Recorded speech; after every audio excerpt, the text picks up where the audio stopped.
सबको नमः शिवाय।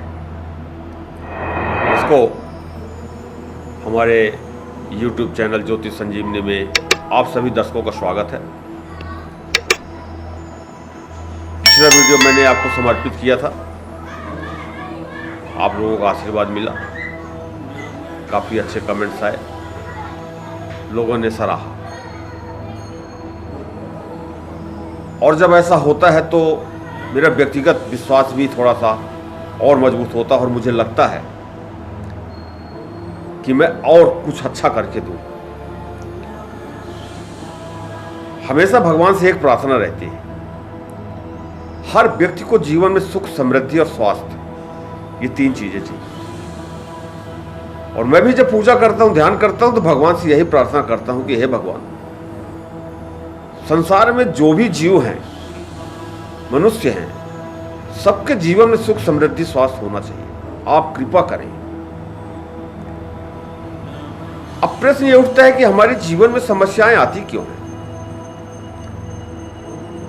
इसका सीधा सा कारण है कि हमारे द्वारा किए गए जो भी कर्म हैं, वो कर्म इस जन्म की भी हो सकते हैं, पिछले जन्म की भी हो सकते हैं, या उसके पहले की भी हो सकते हैं। हमारे वर्तमान जीवन में वही कर्म दुखों का कारण है, और जब तक उन कर्मों से हम मुक्त नहीं होंगे तो हमारे जीवन में ऐसी समस्याएं आती रहेंगी, परेशानियां आती रहेंगी, और उससे मुक्त करने वाला और कोई नहीं है सिवाय परमात्मा के।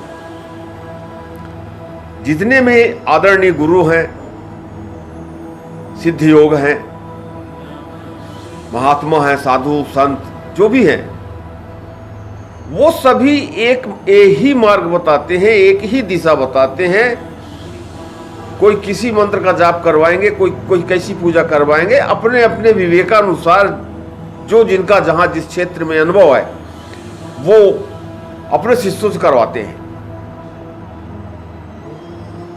उसका एक माध्यम, गुरु जो एक माध्यम बनते हैं, पंडित, आचार्य, शास्त्री, संत, साधु, ये सब एक माध्यम बनते हैं, पर कृपा परमात्मा की ही होती है और गुरुओं की होती है। गुरु की कृपा हुई कि हमें मार्गदर्शन मिला, और परमात्मा की कृपा हुई कि हम उन कर्मों से मुक्ति पाए।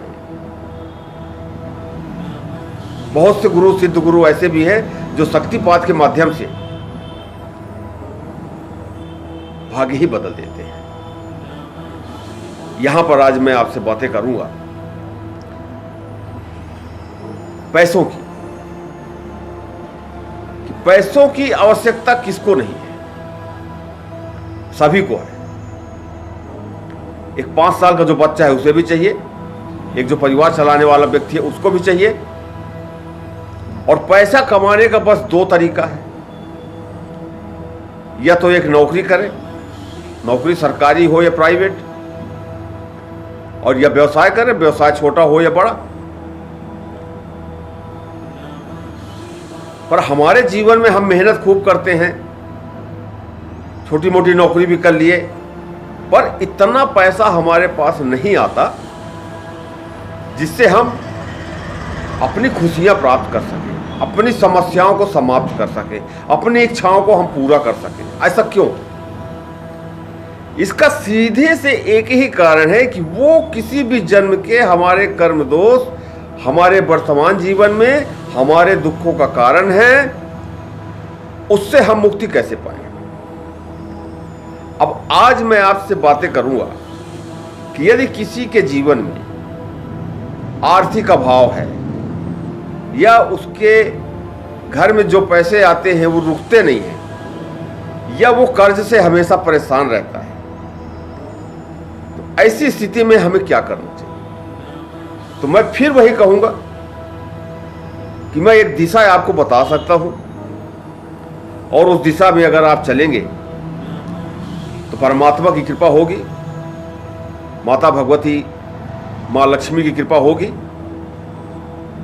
बिल्कुल छोटा सा उपाय है, 10 से 15 मिनट का उपाय है, इसे आप करें। बहुत ही अच्छा उपाय है। आजमाया हुआ उपाय है, आप इसे करें। अब इसे करना कैसे है, इस हवन को हम करें कैसे? तो सबसे पहले तो आप बाजार से ये कमल गट्टे के दाने, कमल पुष्प के बीज, इन्हें आप 108 की संख्या में, 108 दाने प्रतिदिन की संख्या में आप ले आए। 1 किलो 2 किलो ले आए, घटे तो फिर ले आए जाके। शुक्ल पक्ष के प्रथम बुधवार सुबह 10 बजे के पूर्व, 8 से 10 के बीच में स्नान ध्यान करके ढीले ढाले लाल वस्त्र धारण करके लाल आसन पर आप बैठ जाएं।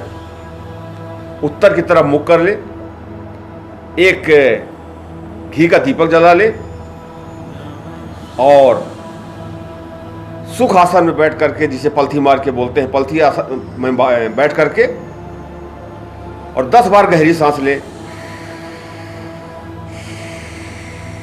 इस तरह 10 बार गहरी सांस लेने के बाद पहले से आप थोड़ा सा जो सामग्री है उसकी व्यवस्था कर ले। इसमें आवश्यक सामग्री जो है, एक हवन करने के लिए पात्र चाहिए, तांबे का मिल जाए तो अच्छा है, या मिट्टी का जो बनता है घर में बना लेते हैं वो। गाय के गोबर का कंडा अगर नहीं उपलब्ध हो रहा है तो आम की सूखी लकड़ी, ये चीज़ें आप पहले इकट्ठी कर ले और पूजा स्थान में बैठ करके 10 बार गहरी सांसें ले करके, जहाँ पर आपको हवन करना है वहाँ पहले आप गोबर से पोत ले, लीप ले। गोबर नहीं है तो जल में थोड़ा सा गंगा जल मिला करके वहाँ पर पोछा मार दे। पोछा मारने के बाद वहाँ शुद्ध करने के बाद उस जो अग्नि का पात्र है उसे वहाँ रख दे और उस अग्नि के पात्र को थोड़ा सा पानी कुसा से या पुष्प से छिड़क दे।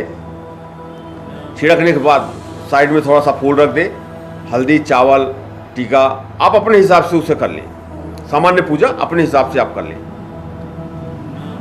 और अग्नि को जलाएं, प्रज्वलित करें और एक कटोरी में 10-15 दाने आप डाल दें, क्योंकि पूरा 108 दाना अगर आप डालेंगे तो घी ज़्यादा लगेगा। गाय का शुद्ध घी चाहिए, घी ज़्यादा लगेगा, और 10-10 दाना अगर आप डालते जाएंगे तो घी कम लगेगा। सुविधा अनुसार आपको जो उचित लगे आप कर सकते हैं। एक दाना उठाइए आप, अग्नि आपकी जल रही है, ओम श्रीम नमः एक दाना, दूसरा दाना, इस प्रकार से 108 दानों का हवन आपको करना है घी के साथ। और 108 दानों का हवन करते समय यहां पर मैं एक मुख्य बात आपको बताऊंगा कि हर व्यक्ति, मैं, आप या कोई भी, विशेषकर जब पूजा करने बैठते हैं तो हमारे दिमाग में अनेक प्रश्न आते हैं, अनेक चित्र आते हैं, अनेक बातें आती हैं। आने दीजिए, पर जब हम हवन कर रहे हैं तो जितनी देर भी अपने आप को संयमित रख सकते हैं तो माता भगवती लक्ष्मी, भगवान विष्णु, लक्ष्मी नारायण का ध्यान करें और हवन करते जाएं। अधिकतम 10 मिनट की क्रिया है ये। और जब आप हवन कर दें तो पुनः पानी से थोड़ा छिड़क करके माता भगवती को प्रणाम करें और कहें कि हे भगवती, मुझे आर्थिक संपन्नता दे, मैं आपको प्रणाम करता हूं, और अग्निपात्र को थोड़ा सा हिला दें। जब आप इसे लगातार 21 दिन करेंगे तो धीरे धीरे धीरे धीरे इसका चमत्कार आपको दिखना चालू होगा, जीवन में अनुकूलता आने लगेगी, ऐसे ऐसे नए नए स्रोत बनेंगे जिसको देखकर आप आश्चर्यचकित रहेंगे। एक निवेदन और मैं आपसे करूंगा। जैसे ये मैं वीडियो बना रहा हूं, इसे हजारों हजारों लोग देखेंगे, पर देखने का मतलब ये नहीं होता है कि वो हजार के हजार इस क्रिया को कर रहे हैं। ऐसा नहीं होता है। 5% या 10% लोग ही मेरी बातों से सहमत होंगे और करेंगे। और मैं हमेशा कहता हूं, आदरपूर्वक कहता हूं, कि ना तो आप मेरा वीडियो देखने के लिए बाध्य हैं, ना मेरी बातें सुनने के लिए बाध्य हैं, और ना मैं जो कह रहा हूं वो करने के लिए बाध्य हैं। मैं हमेशा आपसे विनती करके ये बात बोलता हूं, आपको अच्छा लगता है, ये छोटी छोटी सी धार्मिक क्रियाएं हैं, इसमें कोई धन खर्चा नहीं होता है, ये छोटी छोटी सी क्रियाएं हैं। मेरा कर्तव्य, एक ब्राह्मण होने के नाते मेरा जो कर्तव्य है मैं आपको बता रहा हूं। मानना या ना मानना ये आपके ऊपर है। और कोई कुछ भी बोले, जब तक स्वयं में हमें विश्वास नहीं होगा, निष्ठा नहीं होगी, तब तक कुछ भी क्रिया हम करेंगे हमें लाभ नहीं होगा। मैं या और कोई जो भी लोग बताते हैं, विश्वास जब मन में हो, श्रद्धा आपके मन में हो, निष्ठा आपके मन में हो, तभी इन सब कार्यों को करना भी चाहिए। अन्यथा आपका समय और धन बर्बाद होगा। मेरे कहने मात्र से कुछ भी नहीं होता है। मैं तो एक दिशा बताता हूं आपको, और चाहता हूं कि आपका जीवन भी सुखी और मंगलमय हो, आपके ऊपर भी परमात्मा की कृपा बरसे, धन धान्य हो, आप स्वस्थ रहें, सुखी रहें। और मेरे बताए गए उपाय में अगर 5 लोगों ने भी ये किया और उनके जीवन में खुशियां आई, तो कहीं ना कहीं ईश्वर की कृपा मेरे ऊपर भी हो। अगर ये वीडियो आपको अच्छा लगा हो तो आप शेयर कर दें, कमेंट्स कर दें। कमेंट्स में जो भी बातें होंगी मैं आपको बता दूंगा, और शेयर कर दें। सब्सक्राइब कर लें। सब्सक्राइब करने में मैं जो भी वीडियो डालूंगा वो आप तक अतिशीघ्र मिल जाएगा। ऐसे छोटे छोटे उपाय, अभी नवरात्रि आ रही है, फिर दशहरा है, फिर धनतेरस है, दीपावली है, अभी त्योहारों का ही समय है, और बहुत छोटे छोटे उपाय आपको मिलते जाएंगे। सब्सक्राइब अवश्य कर लें, क्योंकि एक एक व्यक्ति तक पहुंचना मेरा उद्देश्य भी है। और आप भी अगर अपने ग्रुप में शेयर करते हैं और लोगों तक ये प्रयोग, ये उपाय अगर पहुंचते हैं, तो निश्चित रूप से आपको भी कहीं ना कहीं इसका श्रेय मिलेगा। परमात्मा आपके ऊपर भी कृपा करेंगे। इन्हीं शब्दों के साथ मैं अपनी वाणी को विराम देता हूं। खुश रहें, प्रसन्न रहें, अपना ख्याल रखें। नमः शिवाय।